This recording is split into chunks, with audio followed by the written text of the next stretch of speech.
Did the FBI have evidence of a breach larger than Snowden? Isn't it amazing that the Democrats continue on this witch hunt of Trump, regardless of still not finding any evidence that Trump colluded with the Russians on the elections? They just can't accept that Trump is president. I think it's more about, the Democrats and establishment in Washington, D.C., just don't want to see their swamp or cesspool drained. At this point it's not about the election anymore. The Democrats are just out to find anything they can pin on Trump, just so they can say he should be impeached or they can force him to resign. Don't believe me?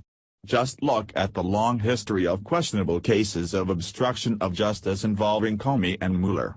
Start with Steven Hatfill in the Anthrax case, though, that's a good one. Of course there are others, Frank Quattrone, Martha Stewart, Scooter Libby, Judith Miller, and of course, most recently Hillary Clinton. Of course, if you really want to look at some hard evidence, you don't have to go any further than the FBI and Comey, and the more than 20 million American identities that were illegally unmasked.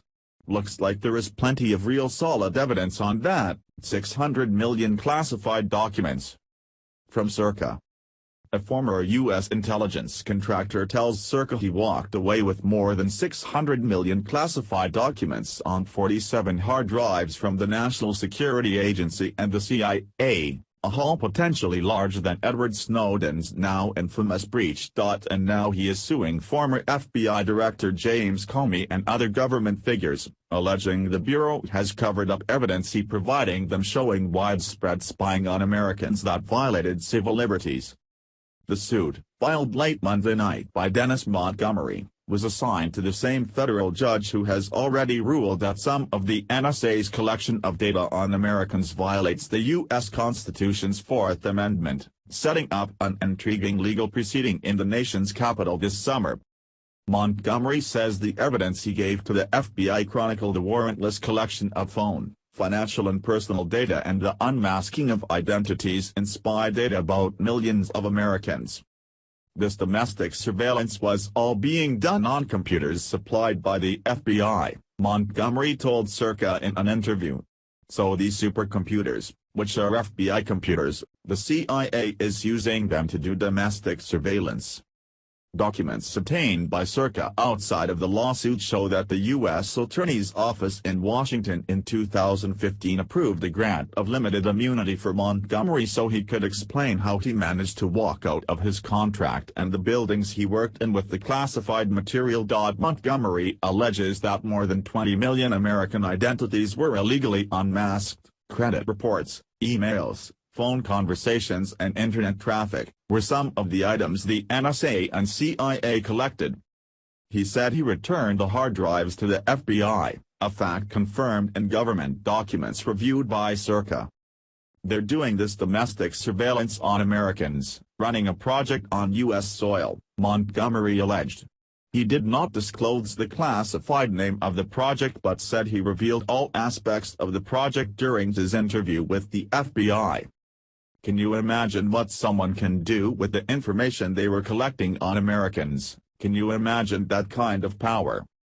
Montgomery divulged to the FBI a pattern and practice of conducting illegal, unconstitutional surveillance against millions of Americans, including prominent Americans such as the Chief Justice of the U.S. Supreme Court, other justices, 156 judges, prominent businessmen, and others such as Donald J. Trump, as well as plaintiffs themselves.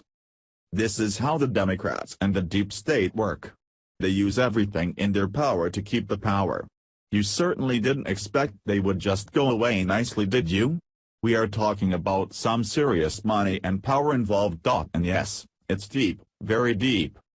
This is obstruction of justice and crimes like you've never seen before, but we are talking about Obama, Clinton, Soros and of her deep money pockets. We are talking about the deep state that President Trump is trying to clean up. This is what happens when Americans vote an outsider to come in and drain the swamp. There is strong pushback and rightly so. This mess of criminal activities has been going on for a long time now. Don't expect it to just end suddenly or without a fight from Democrats and the deep state. Trump has a big league government disaster to clean up. As I said, the Democrats with Comey and Mueller's help, just want to find anything they can pin on Trump, so they can force him to resign. Don't believe me? Just look at the long history of questionable cases of obstruction of justice involving Comey and Mueller. Or we can look at the hard evidence that's in front of us with the Montgomery case, 600 million classified documents. That's more than any documents the Democrats will ever find in their witch hunt of Donald Trump.